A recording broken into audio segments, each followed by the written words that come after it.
Welcome to today's Crosspoint Devotion. As you can see, we've moved outside into God's creation for today's edition of the Crosspoint Devotion. I hope you'll enjoy this. Today I want to talk about your neighbors. Are you a good neighbor? Now, that's a difficult question for some of us because some of us may not even really know our neighbors. I'm afraid that many of us kind of move into our houses, we lock our doors, we cut the lights off outside, and we rarely interact with our neighbors. But if you've had the opportunity to get to know your neighbors, then I just want to ask you again, are you a good neighbor? And then the next question that follows that, and it might be even more important, does God really care as we follow Jesus if we're good neighbors or not?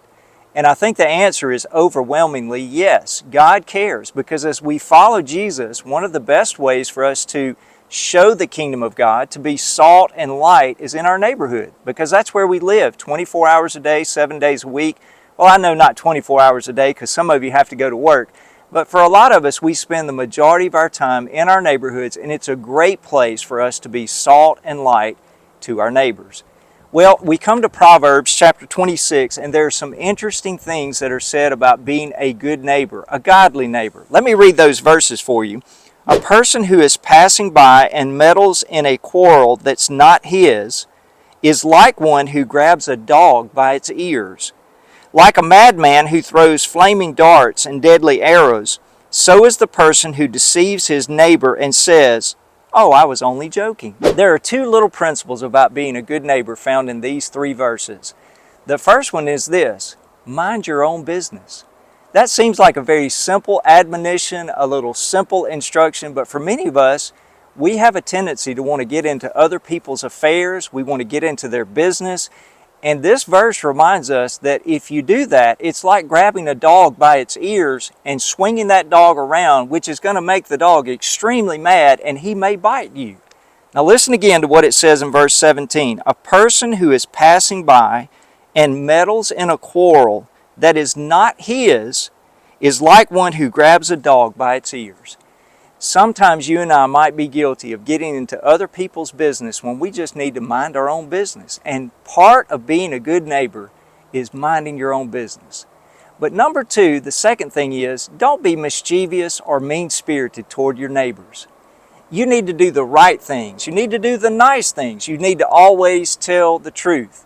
Now listen again to verses 18 and 19, because again, they're about neighborhood relationships. They're about the relationships we have with the people who live closest to us. Like a madman who throws flaming darts and deadly arrows. Now can you imagine someone who's just kind of out of their mind and they are throwing flaming darts and they've got a bow and arrow and they're shooting deadly arrows? If it's a madman, the last thing you want to do is be near that person when they're shooting their arrows and throwing their darts. But this verse reminds us as we follow that that's like being a neighbor who tries to be mean-spirited and then say to the neighbor, "Oh, I was only joking." Listen to verse 19. So is the person who deceives his neighbor and says, "I was only joking." You and I need to be real careful to be truth tellers, to be people who are honest and genuine and authentic in our relationships with our neighbors. And this does matter to God because, again, it gives you a chance to be salt and light right there where you live. So this week, if you want to be a good neighbor, a godly neighbor, one that really honors Jesus in the way that you live, mind your own business and don't be mischievous and mean-spirited toward your neighbor and then try to play it off as though you're just saying, "I was only joking." Just be honest, truthful, and authentic with them. And that'll give you a great inroad to be a person that can share Jesus because they've already seen Jesus in the way you live. I hope that'll encourage you today, and we hope you'll come back and join us for the next Crosspoint Devotion.